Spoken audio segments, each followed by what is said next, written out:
In this module, we're going to take a look at the financial statements themselves, and we'll start with the income statement.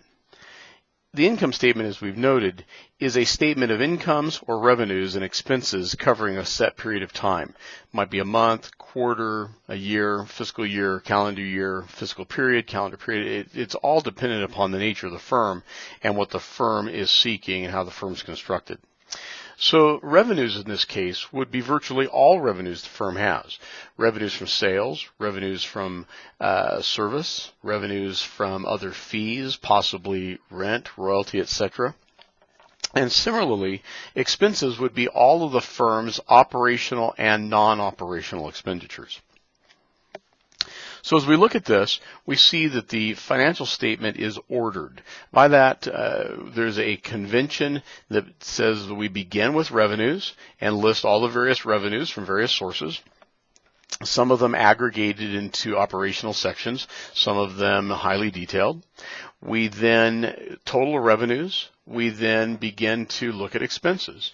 And the expenses typically are separated into cost of goods sold and non-cost or non-operational expenses. In the cost of goods sold, we typically are going to see depreciation. Even though it's a non-cash expenditure, we will see it as an expense. So the income statement includes some non-cash expenditures such as depreciation and amortization. And depending upon which of those we're dealing with will determine what part of the income statement we have. And then after we've separated out operating expenses, we end up with operating income, or sometimes referred to as EBIT, earnings before interest and taxes. We then include non-operational expenditures such as interest expense, after which we come to taxable income, and then from taxable income we calculate and separate out our taxes, and that brings us to net income. Net income is the profit, if you will, tax profit that the firm has generated, which can be then distributed out to its stakeholders in dividends, or can be reinvested into the firm in the way of retained earnings. Here's an example of an income statement, and this is for National Media Management, which is a completely fictitious company, of course, but this is the income statement for the period of time, January 1st through December 31st, so it's an entire calendar year, which in this case can also be presumed to be the fiscal year for National Media Management. And just as I've indicated, we begin with sales, revenues of different types. The words sales and revenues are very often interchangeable. And you might think, well, I'm not sure how that is. We sell products, we bring in money from services, we bring in money from rents and royalties. But technically, when we bring in money from a service, we have sold a service to a firm or to consumers. We've sold them the labor power or the consultancy, etc., of those that are providing the service. If we have brought in rents from, say, warehouse rentals, property rent, or hard asset rental, well, we have sold the use of that hard asset to a renter for a period of time, and we call that income rents, but we sold it. Same thing with the use of patents. We sell the use of patents for periods of time and generate royalties from that. Sometimes we'll have interest income, and interest income is also that we have sold the use of our capital to some other party in exchange for collecting interest from them. So we come down to a point where we have total sales. Now we have operating expenses, which are going to fall into a number of different categories, but these are all going to be categories that will help us see the operational expenses, the operational construction of the firm, and things like admin and management, maybe sales and marketing, maybe production labor, raw materials, cost of goods sold. These can have numerous different inputs into the expense categories, but importantly here, we should include depreciation. And you might wonder why we're including depreciation as an operating expense, especially given that it's a non-cash expense. Well, the premise here is that if depreciation is the depletion in value or recognized obsolescence of an asset the firm holds, it holds that asset to support its operating environment, and without that asset it wouldn't be able to have some of the revenues that it has. It wouldn't support the operation that it has. So that becomes an operating expense. A non-cash expense, if you will, but an operating expense. So from this, we see that total sales minus total operating expenses is going to equal the firm's EBIT, or earnings before interest and taxes. You might think of this as the net operating income, or the income from operations. After which we begin to apply our non-operating expenses, and by apply I mean deduct. Here we might have some interest expense from operations, some interest expense from the mortgage, we might have some bond interest expense.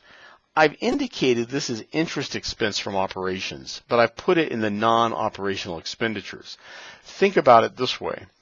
If this firm, which has some interest expense, which must be a function of having accumulated some debt, short or long term, if it had chosen to pay for the goods and services that it purchased up front, it wouldn't have this operating interest expense. As such, we know that the expense isn't really a function of the operation, it's a function of how the firm's managers are choosing to capitalize the operation. So we still would put this in the interest expense or non-operating income category, non-operating expense category. So once we have totaled then the non-operating expenses, we can then subtract from sales and the operating expenses and subtract again the total non-operating expenses, and that brings us to our taxable income, which is the same thing as EBIT minus interest, in which case is no longer EBIT, is now just earnings before taxes. So EBT, earnings before taxes, no longer EBIT itself. And now we'll go ahead and separate out our taxes, and that takes us to net income. Notice here then that net income is distributed amongst the stakeholders in the firm or the firm itself. So in this case, this firm must have some common stock, which is paying a dividend, and has some preferred shareholders to whom it also pays dividends. Once it is subtracted from the net income, the common stock dividends, and the preferred stock dividends, the amount that's left is addition to retained earnings. Now it's interesting, the retained earnings category is where the income statement and the balance sheet actually connect, because the addition to retained earnings for this year will be added to the accumulated retained earnings balance from, say, the end of 2013, which will create the new accumulated retained earnings balance for 2014.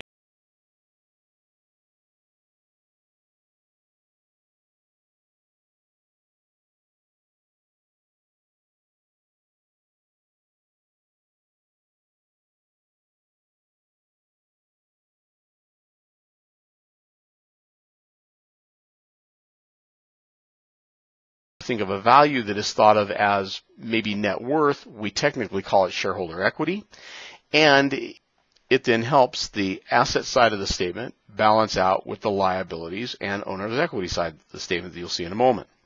So it's going to be seen for an existing moment in time. Typically, it's going to be done at the end of some kind of an accounting period, fiscal or calendar, but it doesn't span the period, not snapshot as of that moment in time, perhaps at the end of that period. So when we consider the balance sheet has current assets and has fixed assets. A current asset is going to be any asset that the firm expects to hold for 1 year or less.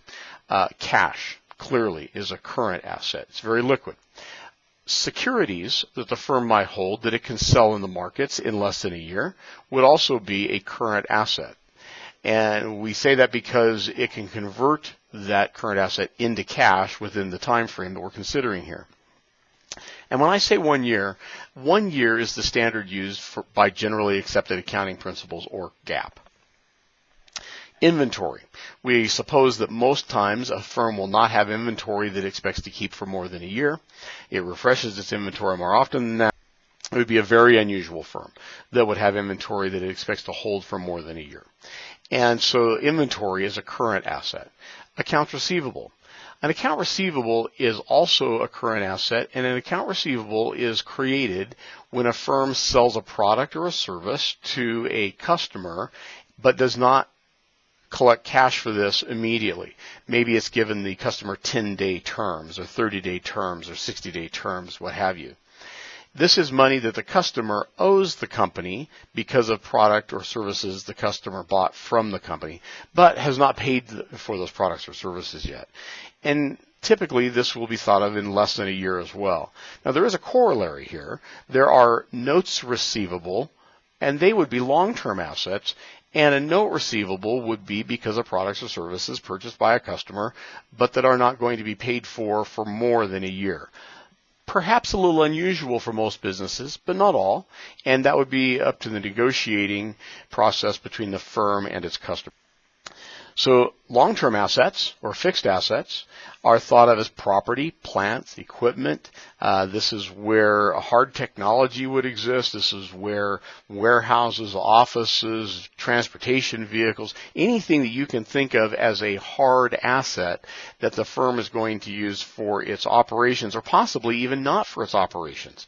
So a fixed asset may be operational, it may not be operational. Well, an example of a fixed asset that's operational would be the office and warehouse the firm uses to support its ongoing business operations. An example of an asset the firm might have, a fixed asset that is non-operational, might be a warehouse that it owns that it outgrew. Maybe now it rents out to some other firm or other individuals. It doesn't use it for itself any longer, but it hasn't sold it, and it does collect rent revenues on it. And this firm, in this case, would not be a firm in the business traditionally of renting out properties. So that would be an example of a non-operational fixed asset. Another one might be that a firm could have a patent on a technology that it developed or acquired some time previously. It may allow other firms to use that patent and then collect royalties on that. And if the use of that patent is not part of the business's core operation, it would still be a fixed asset. It just would be a non-operational fixed asset. So we then have notes receivable, as I identified a few moments ago. And we talked earlier in the modules about depreciation and amortization. Depreciation, of course, is a depletion in value of a fixed asset or some reduction in value because of its obsolescence. Depletion in value is likely a function of wear and tear of the asset, reducing its useful life over a period of time, but it could simply be because other technologies have come along and replacing it, reducing its value, or maybe there's just some preference in the marketplaces for that asset to no longer be able to maintain its value. Amortization is depreciation of an intangible asset. Perhaps a business purchases another and recognizes that some of that is paying for the inventory, cash, receivables, etc. that business holds, its net worth, if you will, but paid more for it than that net worth would suggest, which additional amount would be thought of as some goodwill or some brand value or some blue sky. Intangible, but a capital asset nonetheless that we have to recognize through the expense process over time, and that recognition is referred to then as amortization. We come down to this and say that current assets plus fixed assets equal our total assets. And that's going to be represented on the left-hand side of the balance sheet, as you'll see in a few moments. Liabilities, or the top portion of the right-hand side of the balance sheet, will include liabilities, and these are broken into current liabilities and long-term liabilities or long-term. Current liabilities would be accounts payable, which would be just the opposite side of accounts receivable. Maybe things like wages or benefits payable, taxes payable, etc., commissions payable, etc. Things that the firm has agreed to pay, has received the use of the item they're paying for, but they've not yet paid the bill, and they're expected to do so within a one-year period. We'll differentiate those from long-term debt. And you might think liability and debt are the same thing, but the term liability typically in this balance sheet context is to talk about a current debt, so a debt's going to be less than a year, we call it a current liability, and then a long-term liability is thought of as debt, the differentiator not only being one of time, but also most often a current liability will not have any interest expense associated with it. That's not universally true, but it's largely true, whereas a longer-term debt will probably have some interest expense associated with it. Notes payable, so the longer-term form of an account payable. A credit line mortgages, and very clearly bonds of any duration. Firms have bonds that may be as little as 1 day in duration, sometimes referred to as overnight paper, and they'll have bonds that might even have 40 years of duration. And a bond is nothing but an interest-bearing contract. We very often think of bonds as an instrument that can be registered and then bought and sold over public exchanges, but possibly firms have private bonds as well. A bond, a mortgage, a credit line, a note payable are simply all forms of debt, probably with an associated contract with specific terms, time frames, interest rate, payment schedule, etc. And then finally, in the lower portion of the right-hand side of the balance sheet is the owner's equity or shareholder's equity. This will begin with identifying the dollar amount that the firm received when it sold its stock to investors from the company itself. Not when one investor sells stock to another, but when the company sold its stock to the investing public. In which case, that paid-in capital is what the firm received for the common or for the preferred. And then in the shareholders' equity section or owner's equity section, we'll also see that accumulated retained earnings, such that total liabilities and total equity are going to be on the right-hand side of the balance sheet, and those are going to equal total assets. And that's how balance then. Well, here we have an example of National Media Management's balance sheet. This is as of December 31st of a particular year. We've got 13 and 14 that we're looking at, so I'll focus on 14 in our discussion. We're looking at balances of $243,850 for cash. We have an accounts receivable balance of $858,318, an inventory balance of $712,296 to give us a total current assets of $1,814,464. We can then see some of the numbers for our fixed assets, buildings, equipment, technology, and a total for them as well. And then total assets is going to be the sum of the current assets and the fixed assets. On the right-hand side, we're going to similarly see that we have current liabilities, and our current liabilities are going to be our accounts payable and our wages payable. We then have long-term debt, mortgages, bonds in this case, but this might also be notes payable, credit lines, etc. And that then has a total also. Notice here that we haven't totaled total liabilities. It's not that we can't. Total liabilities would be the total current liabilities and the total long-term debt, but typically on a balance sheet we don't see total liabilities.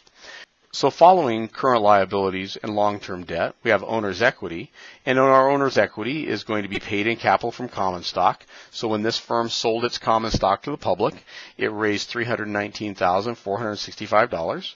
It then sold some preferred stock to the public as well for another $200,000, and then it has $1,440,039 in retained earnings. This is accumulated retained earnings. And notice the difference between retained earnings in 2013 and 2014. The difference here is $307,558, which not coincidentally is the addition to retained earnings that we see coming over from the income statement. So the addition to retained earnings from the income statement is added to the prior year's accumulated retained earnings balance to create the new or current year's accumulated retained earnings balance, which in this case is $1,440,039, giving us a total of $1,959,504, or a total liabilities and owner's equity of $3,271,807, which not coincidentally balances with the total assets of $3,271,807.